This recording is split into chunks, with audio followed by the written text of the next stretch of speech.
राजकारणात काळ्या जादूशिवाय काहीही होऊ शकत नाही. त्यामुळेच माझ्याकडे 38 आमदारांची लिस्ट आहे, ज्यांनी काळी जादू केलेली आहे, ज्यांनी अशोक खरातच्या सांगण्यावरून करंगळी किंवा अनामिका बोट कापून घेतलेला आहे. लवकरच मी त्यांची नावंही जाहीर करीन. हे विधान आहे आमदार जितेंद्र आव्हाड यांचं. जितेंद्र आव्हाड यांनी आज विधानसभेत बोलताना असे काही स्फोटक दावे केले, ज्यानंतर आता हे 38 आमदार नेमके कोण याची चर्चा दबक्या आवाजामध्ये संपूर्ण महाराष्ट्रात आणि विशेषतः राजकीय वर्तुळामध्ये रंगताना पाहायला मिळतेय. आज नेमकं जितेंद्र आव्हाड काय काय म्हटलेत आणि त्यांच्या या सगळ्या भाषणाच्या नंतर, त्यांच्या या सगळ्या दाव्यानंतर कुणाकुणाचे धाबे दणाणलेत पाहूयात. नमस्कार, मी समृद्धी आणि तुम्ही पाहताय टॉप न्यूज मराठी. गेल्या 6-7 दिवसांपासून राज्यामध्ये कॅप्टन फाइल्सची चर्चा सुरू आहे. अशोक खरात आणि त्याचे सगळे काळे कारनामे यावरती प्रत्येक नेते समोर येऊन बोलताना पाहायला मिळतात. अर्थात ज्यांचे फोटोज वगैरे आहेत ते फारसं बोलत नाहीयेत, मात्र अजूनपर्यंत ज्यांचे कुठले लागेबंधे समोर आले नाहीयेत असे अनेक नेते या सगळ्याच्या विरोधात आवाज उठवताना पाहायला मिळतात. आजही या प्रकरणावरून विधानसभेमध्ये प्रचंड चर्चा झालेली पाहायला मिळाली. मुख्यमंत्री स्वतः भरभरून या विषयावरती बोलले. त्याचबरोबर आमदार जितेंद्र आव्हाड सुद्धा बोलले आणि जितेंद्र आव्हाड जे काही बोललेत ते खरं तर प्रत्येकालाच विचार करायला लावणारं आहे. अतिशय खळबळजनक आणि अतिशय स्फोटक असे काही दावे त्यांनी आज केले.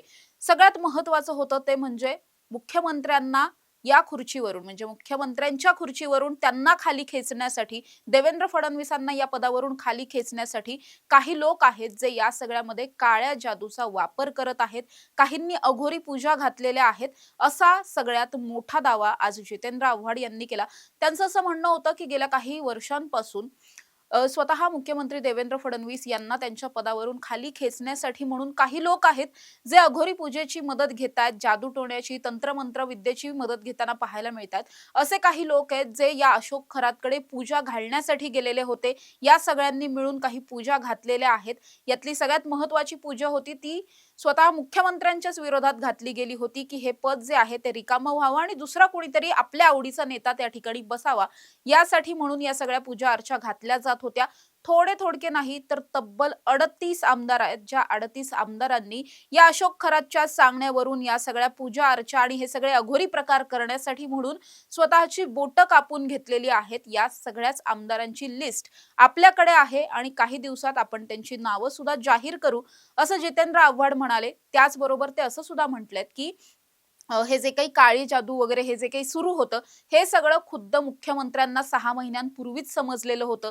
त्यांच्या पाठीमागे कोण-कोण, काय-काय करतंय, कशा-कशा पद्धतीचा या सगळ्यासाठी फायदा करून घेतला जातोय, काय-काय वापर केला जातोय आणि त्या सगळ्याच्या माध्यमातून केवळ देवेंद्र फडणवीसांना खाली खेचायचं म्हणून हे सगळं सुरू आहे, हे सुद्धा मुख्यमंत्र्यांना समजलेलं होतं. त्यामुळेच त्यांनी ही जी काही कॅप्टन फाइल्सची जी फाईल त्यांच्याकडे गेलेली होती, जे पेन ड्राईव्ह गेलेले होते, जे पुरावे गेले होते, त्या सगळ्यावरती त्यामुळेच त्यांनी खरं तर अतिशय गांभीर्याने लक्षपूर्वक या सगळ्यामधले आदेश दिले आणि त्यानंतर आता हे सगळं प्रकरण हळूहळू करून बाहेर येताना पाहायला मिळतंय. त्याचबरोबर आणखी काही महत्त्वाची विधानं त्यांनी आज केलेली पाहायला मिळतात. जितेंद्र आव्हाड असं सुद्धा म्हटलेत की आत्ता जर आपण बघितलं तर पुरोगामी महाराष्ट्र म्हणून ज्या महाराष्ट्राची ओळख आहे, इतकी मोठी संत परंपरा आपल्याला लाभलेली आहे. मात्र आज एक भोंदूबाबा इतका मोठा झालाय, तो राजकारण्यांमुळेच मोठा झालेला आहे.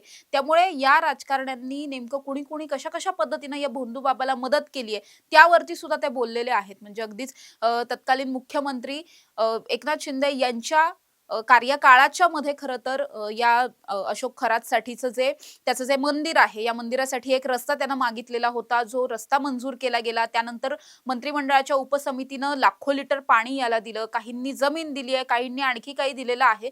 खूप वेगवेगळ्या पद्धतीनं त्याला वेगवेगळ्या प्रकारची मदत अनेक राजकीय नेत्यांनी केली आहे. त्यामुळे या सगळ्या राजकीय नेत्यांना हे माहीत होतं की हा भोंदू बाबा आहे, तरी सुद्धा अशा पद्धतीची मदत त्यांनी त्याला केलेली आहे आणि या सगळ्याच्या बदल्यात वेगवेगळी पदं आपल्याला मिळावीत यासाठी पूजा अर्चा घातल्या गेलेल्या आहेत. त्यामुळे या अशोक खरातला जास्तीत जास्त कठोर शिक्षा व्हावी अशी मागणी सुद्धा केली. त्याचबरोबर पुरोगामी महाराष्ट्रामध्ये शिव फुले शाहूंच्या महाराष्ट्रामध्ये, संत तुकाराम महाराज, संत ज्ञानेश्वर माऊलींच्या महाराष्ट्रामध्ये अशा पद्धतीच्या जादूटोण्याला, काळ्या जादूला खतपाणी घातलं जातंय, याविषयी त्यांनी खंत सुद्धा बोलून दाखवली.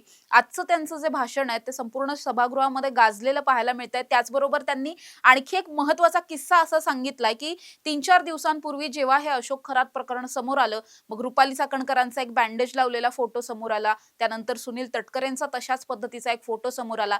त्यानंतर पुढचा 1 दिवस विधानसभेमध्ये प्रत्येक आमदार एकमेकांचं बोट पाहत होते, एकमेकांचे हात तपासत होते.